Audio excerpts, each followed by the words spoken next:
Sasi Tharoor English മാധ്യമത്തിന് നൽകിയ അഭിമുഖം രാഹുൽ ഗാന്ധിയെ കാണുന്നതിന് മുൻപുള്ളതാണെന്ന് കോൺഗ്രസ് പ്രവർത്തക സമിതി അംഗം രമേശ് ചെന്നിത്തല. കൂടിക്കാഴ്ചയ്ക്ക് ശേഷം തരൂർ ഒരഭിപ്രായവും പറഞ്ഞിട്ടില്ല. നേതാക്കൾ വിവാദങ്ങളിൽ നിന്ന് ഒഴിഞ്ഞു നിൽക്കണം. തദ്ദേശ തിരഞ്ഞെടുപ്പിന് പാർട്ടി നേതാക്കൾ സജ്ജരാകണം. പാർട്ടിയിൽ എല്ലാ നേതാക്കളും അനിവാര്യരാണ്. മുൻകാലങ്ങളിലേതുപോലെ പാർട്ടിയിൽ ഇപ്പോൾ സങ്കീർണമായ പ്രശ്നങ്ങളില്ല. ഏത് പ്രശ്നവും നേതൃത്വം പരിഹരിക്കും.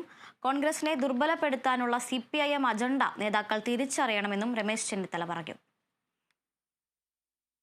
ഇത് നിങ്ങൾ കാണേണ്ട ഒരു കാര്യം, രാഹുൽ ഗാന്ധിയെ കാണുന്നതിന് മുമ്പ് അദ്ദേഹം ഒരു ഇംഗ്ലീഷ് ദിനപത്രത്തിന് കൊടുത്ത ഒരു ഇന്റർവ്യൂ ആണ്. നമ്മുടെ പാർട്ടിയുടെ ഏറ്റവും സമുന്നതനായ നേതാവ് രാഹുൽ ഗാന്ധിയെ കണ്ട ശേഷം അദ്ദേഹം പിന്നീട് ഒരു പ്രതികരണവും നടത്തിയിട്ടില്ല.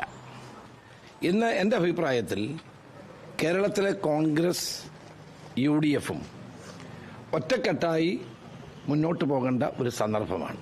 പാർട്ടി പ്രവർത്തകരുടെ തെരഞ്ഞെടുപ്പാണ് പഞ്ചായത്ത് തെരഞ്ഞെടുപ്പ്. ആ സന്ദർഭത്തിൽ ഒരു വിവാദത്തിനും ഇവിടെ സ്ഥാനമില്ല. നേതാക്കളും പ്രവർത്തകരും ഒരുമിച്ച് ഒറ്റക്കെട്ടായി നിന്നുകൊണ്ട് സാധാരണ പ്രവർത്തകർ മത്സരിക്കുന്ന പഞ്ചായത്ത് തെരഞ്ഞെടുപ്പിന് വേണ്ടിയുള്ള ഒരുക്കങ്ങളുമായിട്ട് മുന്നോട്ട് പോവുക എന്നുള്ളതാണ് ഏറ്റവും പ്രധാനപ്പെട്ടത്. ശശി തരൂറുമായി ബന്ധപ്പെട്ട ഒരു വിവാദത്തിനും ഞാനില്ല.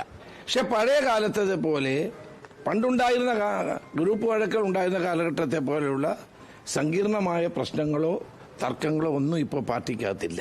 എന്തെങ്കിലും ഉണ്ടെങ്കിൽ പാർട്ടി നേതൃത്വം ഇടപെട്ട് അതെല്ലാം പരിഹരിക്കും. ഇതിനകത്ത് ഒരു കാര്യമാണ്, CPMന് ഒരു അജണ്ടയുണ്ട്.